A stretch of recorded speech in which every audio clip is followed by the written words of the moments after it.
राष्ट्र सर्वप्रथम, राष्ट्र सर्वप्रथम, राष्ट्र सर्वप्रथम, राष्ट्र सर्वप्रथम। राष्ट्र सर्वप्रथम की बात कार्यक्रम में आप सभी राष्ट्रवासियों का हार्दिक स्वागत है। प्रधानमंत्री नरेंद्र मोदी ने इस महीने अंतिम रविवार से पहले ही मन की बात कार्यक्रम के तहत देशवासियों के साथ संवाद किया। मन की बात कार्यक्रम की 102वीं कड़ी में पीएम मोदी ने अपने मन की बात कही और देशवासियों को बताया कि इस बार वह 21 से 24 जून तक अमेरिका के दौरे पर रहेंगे। इसलिए इस बार मन की बात का प्रसारण एक सप्ताह पहले किया गया।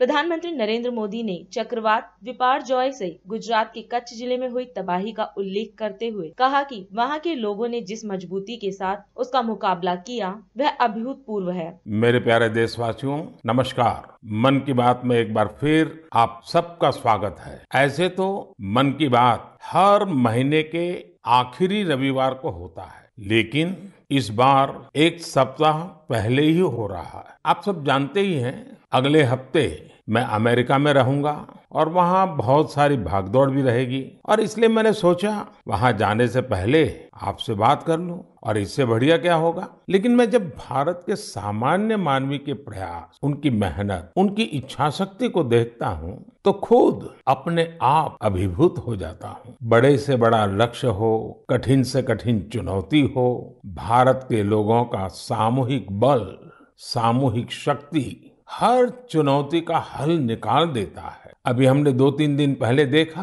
कि देश के पश्चिमी छोर पर कितना बड़ा साइक्लोन आया। तेज चलने वाली हवाएं, तेज बारिश, साइक्लोन बिपरजॉय ने कच्छ में कितना कुछ तहस नहस कर दिया। लेकिन कच्छ के लोगों ने जिस हिम्मत और तैयारी के साथ इतने खतरनाक साइक्लोन का मुकाबला किया, वो भी उतना ही अभूतपूर्व है। 2 दिन बाद ही कच्छ के लोग अपना नया वर्ष यानी आषाढ़ी बीज भी मनाने जा रहे हैं। ये भी संयोग है कि आषाढ़ी बीज कच्छ में वर्षा की शुरुआत का प्रतीक माना जाता है।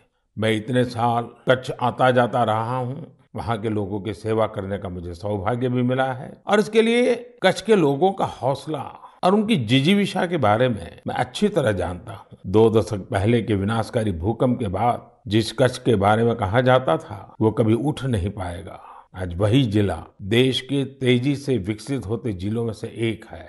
पिछले महीने मन की बात में ही हमने जल संरक्षण से जुड़े स्टार्टअप्स की चर्चा की थी। इस बार भी मुझे चिट्ठी लिखकर कई ऐसे लोगों के बारे में बताया गया है जो पानी की एक एक बूंद बचाने के लिए जी जान से लगे हैं। ऐसे ही एक साथी हैं यूपी के बांदा जिले के तुलसीराम यादव जी। तुलसीराम यादव जी लुकतरा ग्राम पंचायत के प्रधान है। आप भी जानते हैं कि बांदा और बुंदेलखंड क्षेत्र में पानी को लेकर कितनी कठिनाइयां रही है। इस चुनौती से पार पाने के लिए तुलसीराम जी ने गांव के लोगों को साथ लेकर इलाके में 40 से ज्यादा तालाब बनवाए हैं। तुलसीराम जी ने अपनी मुहिम का आधार बनाया है खेत का पानी खेत में, गांव का पानी गांव में। आज उनकी मेहनत का ही नतीजा है कि उनके गांव में भूजल स्तर सुधर रहा। ऐसे ही यूपी के हापुड़ जिले में लोगों ने मिलकर के एक विलुप्त नदी को पुनर्जीवित किया है।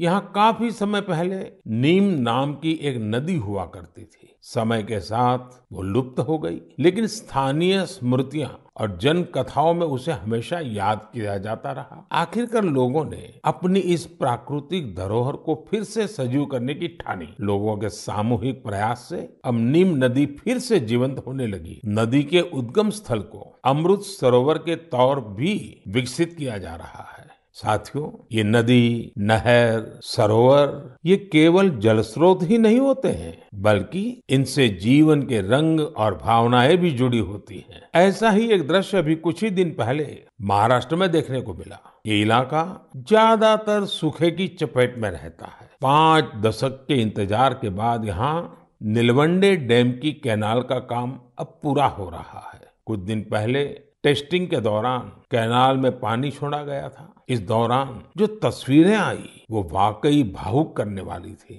गांव के लोग ऐसे झूम रहे थे जैसे होली दिवाली का त्योहार हो। मेरे प्यारे देशवासियों, इस बार मन की बात में मेरे साथ इतना ही। अगली बार नए विषयों के साथ आपसे फिर मुलाकात होगी। बहुत बहुत धन्यवाद। आज हम इस कार्यक्रम में आपसे विदा लेते हैं। आप अन्य खबरों के लिए बने रहे। राष्ट्र सर्वप्रथम, वंदे मातरम, जाग उठा है भारत। राष्ट्र सर्वप्रथम।